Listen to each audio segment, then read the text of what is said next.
This is the 24th of the 7th, 2012. This is today's climate change update. Let's go ahead and get started on SOT.net. Huddled in Beijing as 20-hour killer storm strikes city. I was stunned to learn that a 20-hour thunderstorm that kept my family huddled in our Beijing apartment all day Saturday killed at least 37 people. Late Sunday evening, the Beijing city government issued a statement saying that 25 people drowned, 6 were crushed and collapsed homes, 1 was hit by lightning, and 5 were electrocuted by fallen power lines. That death toll is more than double the dozens of deaths reported earlier that day. And their extreme weather continues. An aquifer could supply water to sub-Saharan Africa for hundreds of years. A newly discovered underground source could supply water to northern Namibia, one of the driest countries in the sub-Saharan Africa, for hundreds of years, experts say. And they've been actively out looking for new water sources to help these people. Well, they're saying it could provide water for up to 40% of the population for over 400 years. Mudslides and flooding devastate Austria. It left 1 man dead and many other people injured. Hundreds were evacuated from their homes and some villages were cut off. Severe typhoon hits Hong Kong and South China. Hong Kong raised its highest tropical cyclone warning on Tuesday as an intensifying severe typhoon edged closer towards the financial hub, grounding flights and forcing the port to close. And wildfires on Spanish-French border kills 3 people. High winds fan flames and hamper firefighters' efforts in the Costa Brava tourist haven close to the French border. 3 people have died after forest fires broke out in the province northeast of Spain. Extreme weather, 37 killed and with record rains in Beijing, China, of course. Over to the watchers.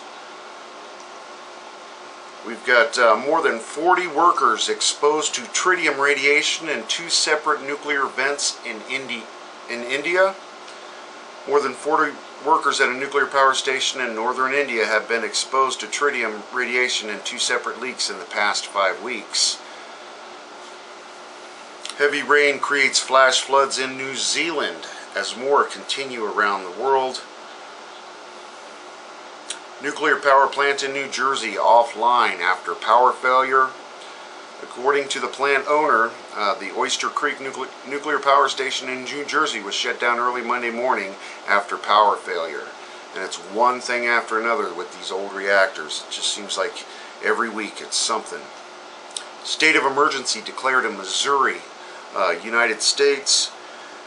Missouri Governor Nixon declared a state of emergency on the 23rd due to prolonged and severe heat and drought.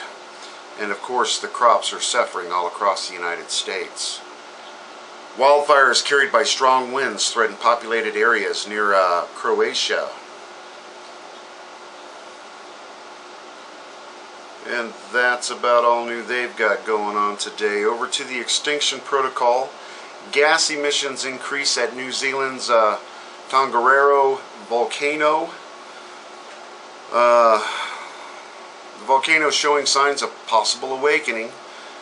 On the 13th, an increase of small earthquakes was detected. Where did they go to the drop? Activity dropped on the 21st of July with only 1 quake since then, but preliminary measurements show an increase of volcanic gas emissions. And New Zealand scientists started to increase their monitoring at the volcano, so they're saying this volcano is definitely gearing up. And the typhoon hitting Hong Kong, of course. There was another story on here. Dust storms plus drought equals Dust Bowl 2.0. Arizona hits back-to-back with dust storms. And what are they calling them? The haboobs. Torrential rains hammer central Nigeria, killing 35. Authorities in central Nigeria say flood triggered by heavy rains killed at least 35 people. And they've got pictures and flooding on that. Of course, the New Zealand floods. 2 dead, 6 missing as torrential rains lash the Philippines. Wildfire on the rampage in southern Ontario, Canada.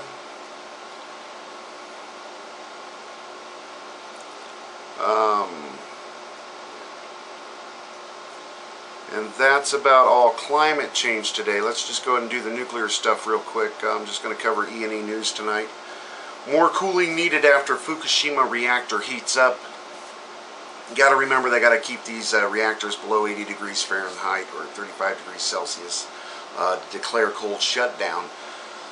And due to the summertime and the water sources are using to cool these nuclear reactors, cool everything down, the water is literally heating up, so they are forced to cool the water going into the intakes to help cool down the reactors so they can still claim cold shutdown. Cables connected to Fukushima reactor thermometers, quote, on the verge of breaking. Plant still not out of the woods.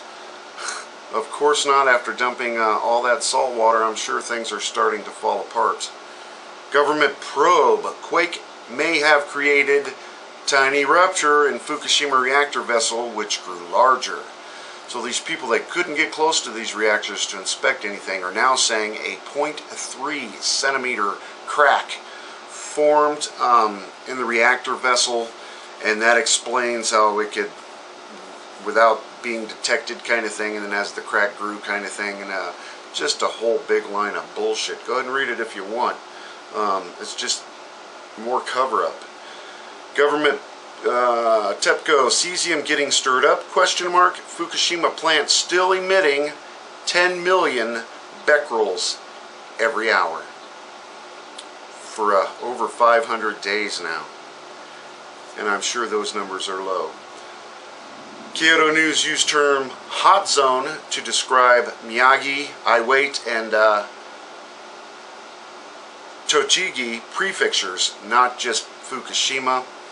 And they're coming out with actually the radiation fallout information. And there's more stuff, of course. Where's that other one? This one's out of TEPCO. Total estimated cesium release into the air is triple the amount published 2 months ago. And I'm sure it's way, way above that, because they cannot hide. And all these fishermen are wondering, why aren't the cesium levels starting to drop like you said they would? But they continue to increase. And that is because we have 3 confirmed nuclear reactors that have melted through containment, and these big bus-sized coriums are burning their way through the crust and into the water table and leaching out into the Pacific Ocean. And of course, Japan has a nuclear tea bag that continues to kill the Pacific. And one more. There's been some people dying, young guys, of some weird cancers. Reports from nuclear workers at the Fukushima Daiichi nuclear power plants. New York Times, surreal serenity. Hotel owner gave me a mask and coat. Quote, radiation levels are high sometimes when it rains. But bear in mind and listen to your officials. Everything's under control. Nothing to worry about here, folks. Head out to the mall and go shopping. Enjoy while you can, everybody. Thanks.